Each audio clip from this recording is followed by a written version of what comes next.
Thanks very much for your time, Larry. And Nahad, this is our European international version of the E&H committee meeting, and we have the good fortune of having both Nahad and El Sharif from Canada and Larry Schoff from Philadelphia. This issue of energy efficiency in transformers is one that we're working very hard on. So Larry's going to give us some frontline information, which is very valuable, and it's worth taking over most of the agenda. So it's your airplane, Larry. Okay, well, thank you very much. I appreciate it, Mike. Again, this is a presentation that will be given to the Association of School Business Officials in Dallas in the latter part of October. Wait, that's wonderful, Larry, because it turns out the E&H committee is meeting there on that Monday. Actually, IEEE will be in Dallas, University of Texas, Dallas, that third week. When will you be there? My presentation's on the 26th. Okay. All right, I'll miss you. I'll be in Geneva at the time. Okay. Go ahead. Now the problem I'm going to have is how do I get this thing to go? Okay. Okay, there's a little bit of my background. Currently, this is my 50th year working in energy and facilities management. I've been doing this now since 1964, I guess you could say that. I've had 20 years in the Air Force. The rest of the time has been either in the public education and or consulting area dealing with energy efficiency. Again, I want to bring some of the background. We're going to talk about the Department of Energy study and the rulings that were made. Energy saving potentials, give some examples. What it means for the future, and of course, in this particular case, I'll be giving out handouts. Low-hanging fruit. Low-hanging fruit is one of those things that everybody says they're going after. In facilities, whether they're schools and offices, in labs, in classrooms across the country, they want to get the low-hanging fruit. A lot of the low-hanging fruit has been looked at. Lighting, for instance, and HVAC, and pumps, and motors, and controls, in boilers. We've gone from down to modular boilers now. And of course, cooling towers outside. All these are basically considered low-hanging fruit. Again, as I just stated, insulation, building envelope, lighting, HVAC, controls, energy management and building management systems, and motors and pumps are things that people go after over time to improve the energy efficiency, and these have all been called low-hanging fruit. Just to give you an example of where I've been, a couple of these things were done by the people that work for me. The one I was called the Energy Czar out in the Pacific when I was at Pacific Air Force headquarters, and at that time we put out into the field hot water heat pumps. And at Heckham Air Force Base, at Clark and Kadena, and then they were finally put, after I left and went to my next assignment, they were put out throughout the entire family housing in the Pacific, hot water heat pumps. I called them at the time around the clock solar hot water, because in Hawaii they were put in to the attics of houses, and around the clock they could get hot water for basically nothing. During the time I was with the headquarters SAC in Omaha, Nebraska, I was involved with the first military construction program in 1975, improving the lighting, upgrades, maintenance, and airfield facilities at all the SAC bases across the country. Just to give you an example of what I've been involved. And there's a little bit of my background. I was original member of the Energy Smart School team, Rebuild America. I was part of the Lead for Schools document writing, one of the original 5 members, the ASHRAE Advanced Energy Design Guide team, and the California Grid Neutral Committee's writing documents for the state of California, schools and community colleges.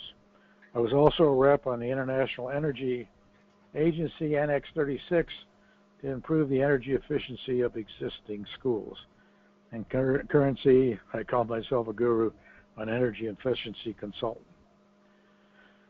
Again, I'd like to mention, of course, we all know that the next thing, LEED is here, and LEED has been adopted across the country, or the concepts of LEED have been adopted across the country. The next thing coming down the pike, and everybody's going to be facing, is zero net energy buildings. And again, across the country, it is basically with the need to reduce all energy consumption to a minimum. We do have to achieve grid neutral. Consumption equals production as far as electricity goes on a particular site. And I look at zero net energy today like LEED was in the 1999-2000 timeframe. It's in its infancy and its growth is beginning. Zero net energy and high performance LEED building design is based on, of course, not rocket science, minimizing loads, maximizing system efficiency, getting the highest efficiency equipment available, optimizing operations, and optimizing, and here's the key, optimizing occupant behavior. But one question I think needs to be asked: why ignore the efficiency of key elements of an electrical system and the plug loads? And I think this is why plug loads can be, at least what I found in doing surveys of over 300 schools across the country, the plug loads were about 25% of the load, electrical load in a building at certain times of the day and night. Yeah, and what's happening is that we're seeing ASHRAE install more requirements for timers on the plug loads. One of the what we call the code win, I'll give credit to my colleague at Arkansas State University, David Handwer, is that he and I collaborated. He was in the front line, and we validated together that the notion of installing timers on classrooms and student residence hall rooms was not one that was not economically viable, and it simply didn't make sense. And I will say that we actually got it, and you'll see that on one of our code advocacy achievements. What you don't understand with those plug loads is that ASHRAE persists in wanting to install timers. Now, it's not ASHRAE. Remember, it's the people who participate in ASHRAE, and those typically are the incumbents, people who are using the ASHRAE process to make a market for their product. In this case, the receptacle timer interest. And classrooms, particularly in colleges and universities. Colleges and universities, those occupancies are only there. We're only using them about 20% of the time. That's a little bit different than K-12 schools, but it doesn't make sense for you to put timers on classrooms because they're not used very often. And first of all, they're only occupied, especially in higher ed, 20% of the time. The other argument, and we were successful in this, is they wanted to put timers in student residence facilities in the rooms themselves.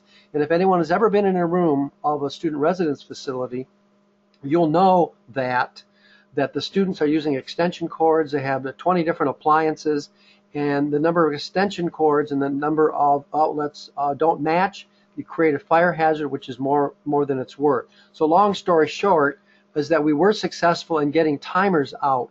Now, what that means is that we continue to drive down the amount of energy uses from the point of action, so that if 2 years ago we were talking about there being waste in the transformers, the subject of your presence here, that divergence is getting even greater because the expansion of timers keeps getting greater into office buildings, and we because of just rationing our advocacy resources, we focused only on the facilities that we felt that we had some authority on the usage patterns for. So long story short, everything that you might have picked up 2 years ago is getting even greater because of the use of timers. The timers is reducing those plug loads even more.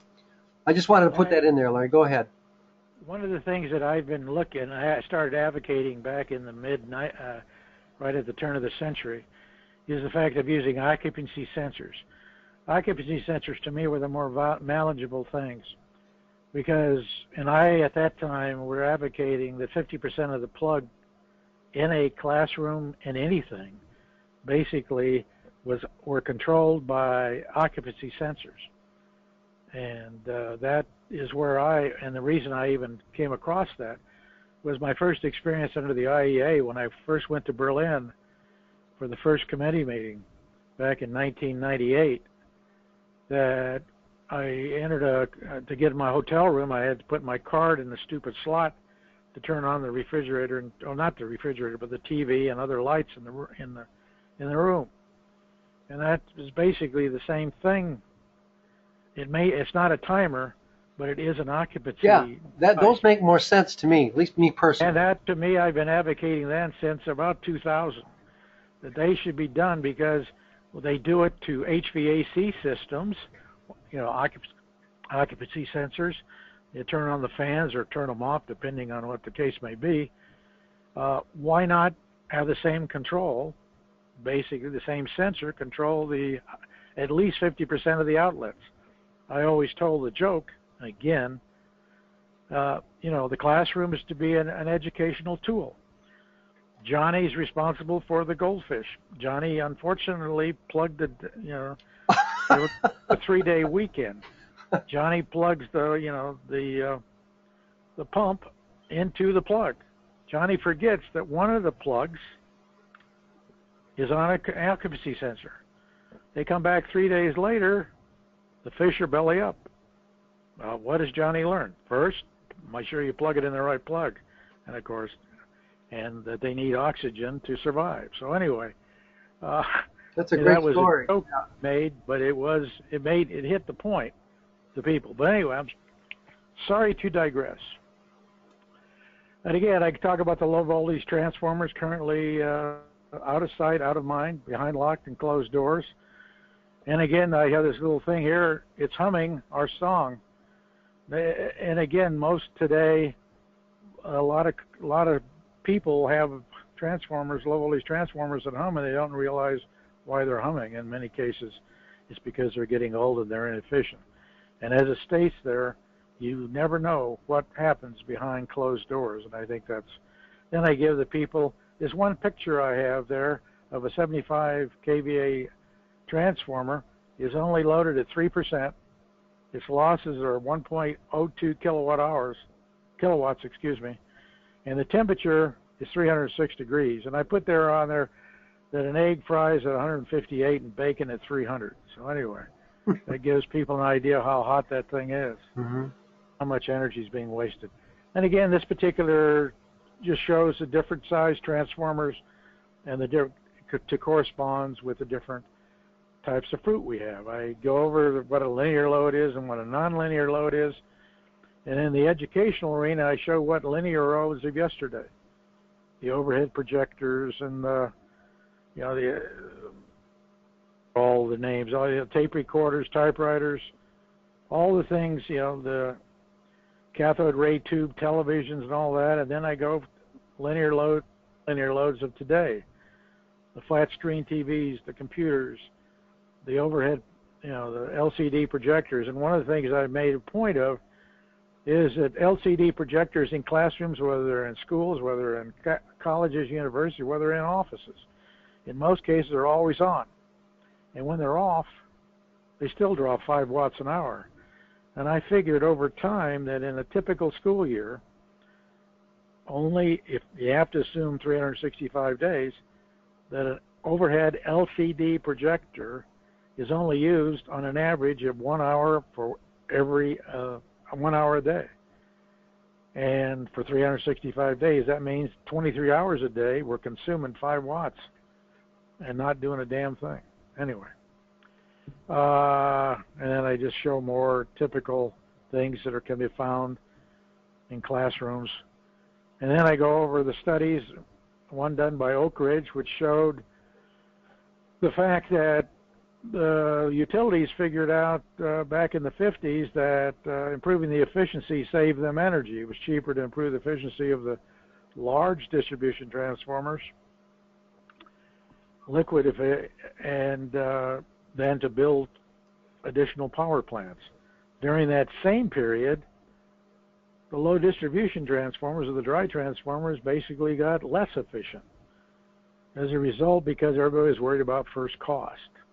At about the same time, there was a study done up in the Northeast by the Cadmus Group that measured different types of buildings and efficiencies in buildings. And you can see there that the range, they went from offices to manufacturing, education, schools, healthcare, and now my eyes are so bad, retail. And you can see the range there, and that the average is about 16%. Yeah, just so you know, Larry, we're using IEEE. We published a paper on this in the IES transactions, and it'll be in the magazine. Actually, it was a conference paper, and then it'll be in the magazine next July. We actually used that Cadmus Group study, and I have to give you credit for bringing that to our attention. If anything, we've seen those in many cases now. We're finding some exceptions in hospitals, and if I get hospital staff pulled away, we are seeing some increase in load there. But in general, the school and educational classroom, office building load has gone down, with the exception of spot phenomena related to cooling and heating. We're getting space heaters, space coolers, but in general, anything you saw back then has more or less been validated. It continues, and it's largely owing to Article 220 in the National Electrical Code, which is forcing these designers to design for fire safety and not for energy efficiency. Right. Go ahead on that. Anyway, then I go over the background of a low voltage distribution. Ownership cost, again, the average life is supposed to be 32 according to the Department of Energy. But in reality, because of the low loads that are on them, they last the life of the building. So whatever you put in the building today, the inefficiencies that are there today are going to be there for the life of the building. And that's why I think it's very important to put in high efficiency transformers. A question, Larry, could you talk a little bit louder? Is it possible? Yes, sir. I'm on the phone. Oh, I get it. Okay, we'll correct for that. Don't worry. If it's possible, it's fine. But I'll have my audio guy fix this tape. Go ahead. Okay, then Department of Energy about the same time through Oak Ridge decided that low voltage distribution transformers were a prime target for to improve the efficiency in a building. Their preliminary ruling came out in 2004, and that led basically to the TP1 transformer, and the CSL3 was determined to be the lowest life cycle cost. You had an efficiency of 35% loading of 98.6, but everybody has to remember these were linear loads.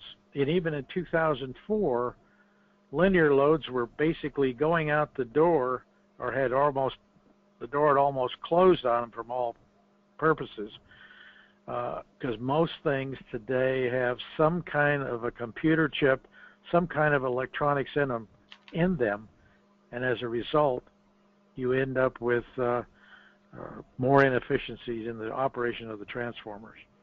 The study basically determined at that time that between 60 and 80 billion kilowatt hours a year were being lost due to the inefficiency of the transformers. And that was figured out to be equivalent to about 9 days of electrical generation for all electrical generation in the nation, about 2.6% reduction if every transformer in the country could have been changed over to a CSL3.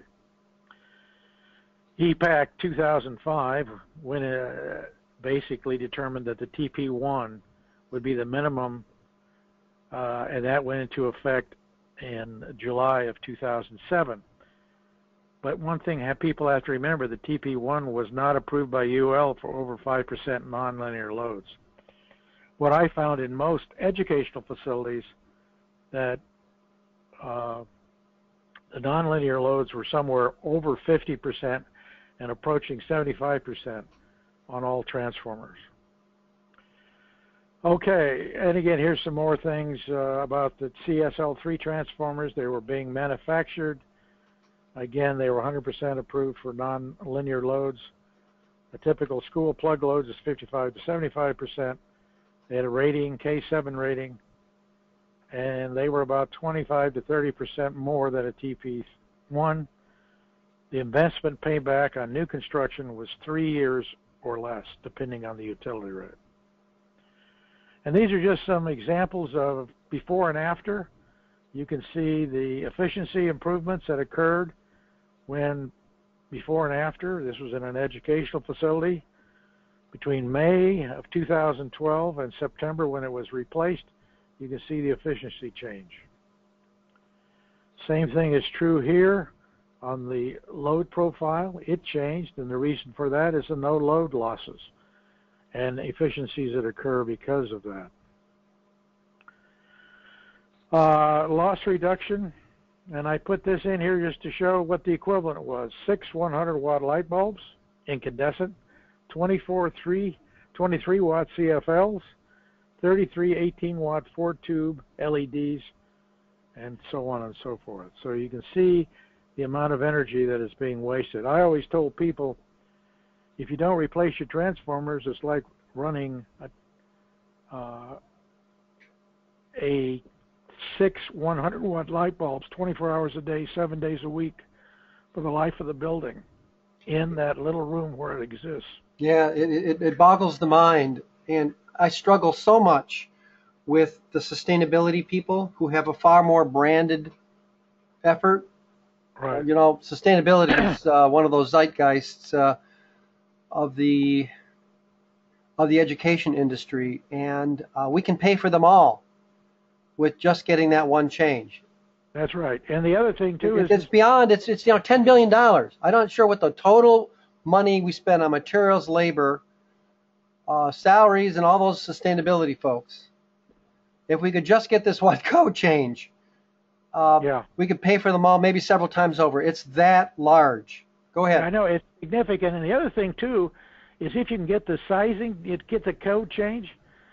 Yeah, and I guess this is really what you're mentioning is the fact you're going to use less copper, less iron, less everything, because not only less energy. So you're talking about a big change all the way around. Well, that's right. Where they struggle is where we're getting outvoted, as I told you, is that the contractors know that the contractors get a profit on the larger equipment. So it doesn't matter whether or not whether you only use 200 amps. The code tells them to size it at 1,200 amps. Everybody makes money except us. Well, the other thing too, the way they could really, if you could get somebody to, all you have to do is get a couple people to start this, is basically to approve an incentive into the contract that if these things were put in, you get a rebate over a 5 or 10 year period as a result of putting these things in. Yeah, that's why I'm working on that IRS. Was it 1179? There's actually a tax deduction that was associated with some of this sustainability work. If you go on our website, we track it. I forget the number. I track so many of them, but there was a lot of fraud going on with the use of that particular tax deduction.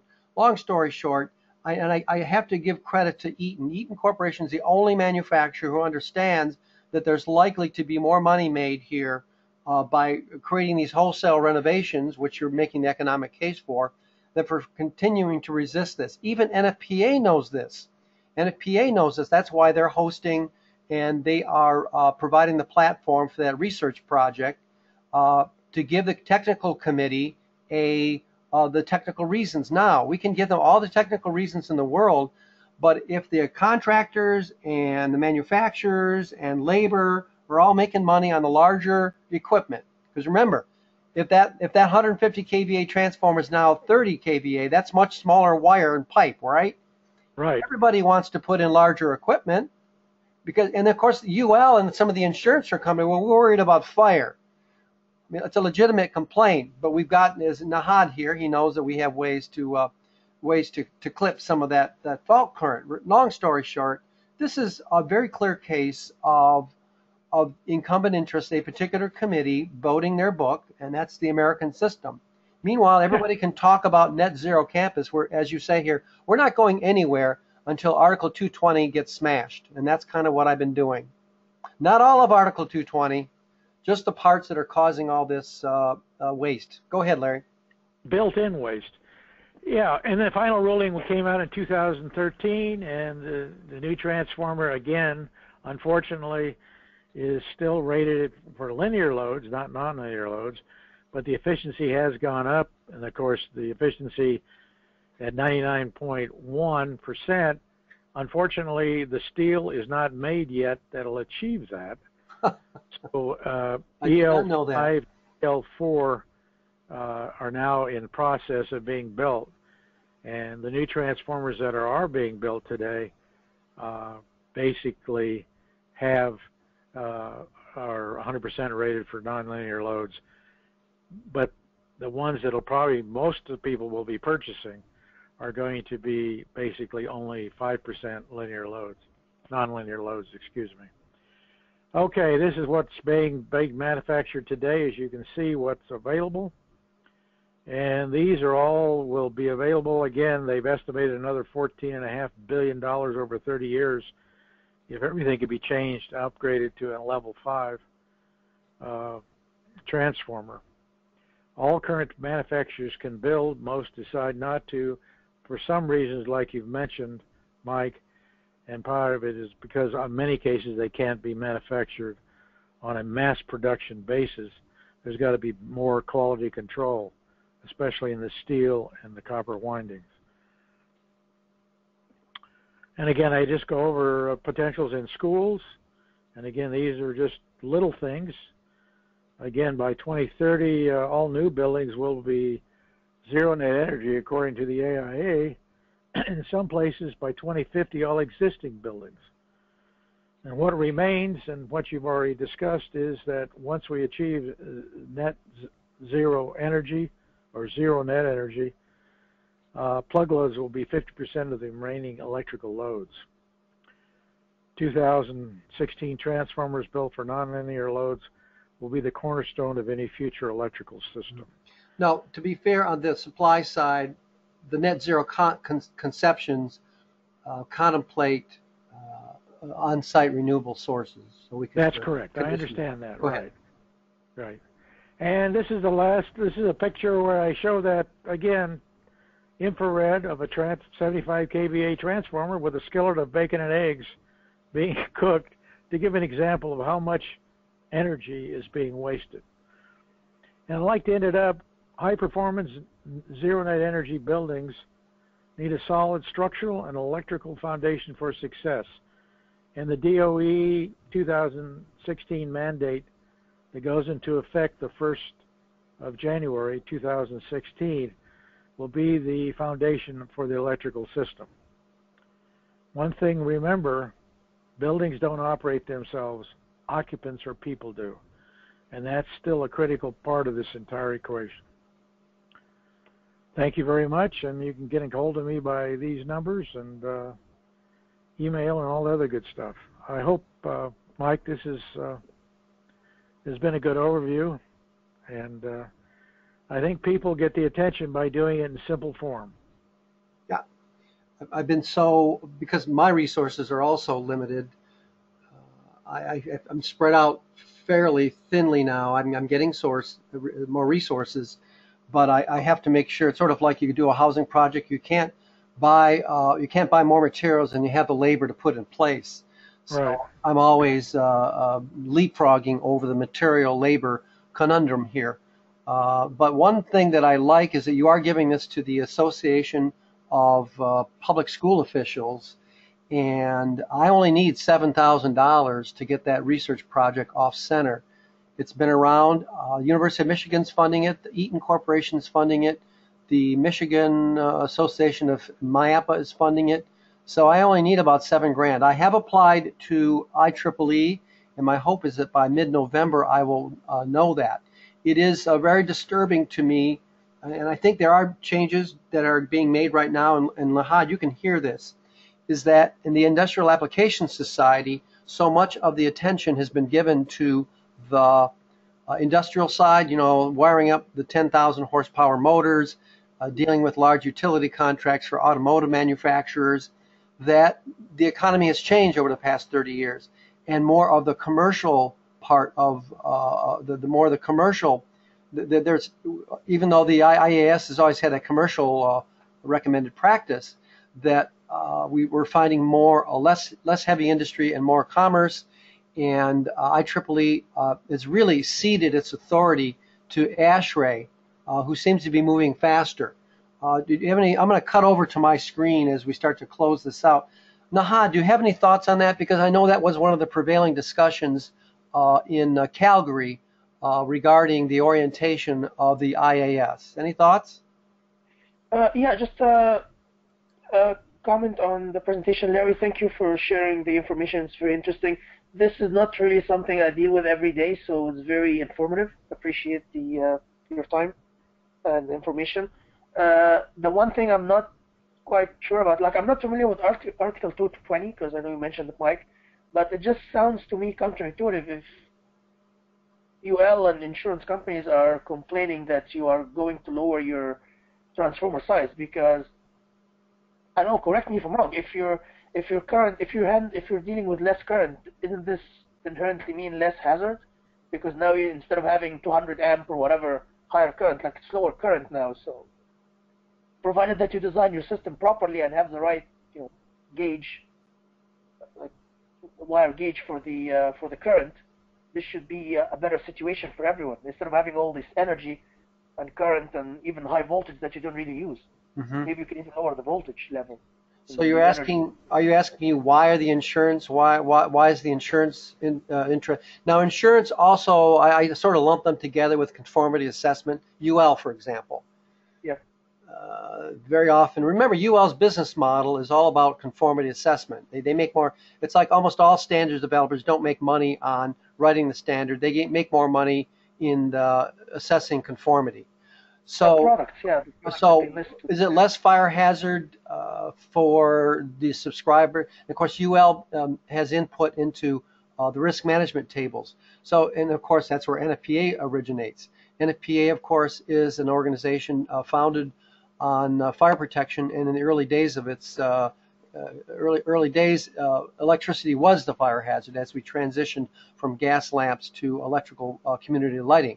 So getting back to why is the insurance so skittish, I still think that they're concerned about fire, and they would rather have sacrifice energy conservation to lower fire hazard. And so now you say, well, what is it? When will you have no fire hazard? Is that 5 times larger than you need to be? Is it 2 times larger?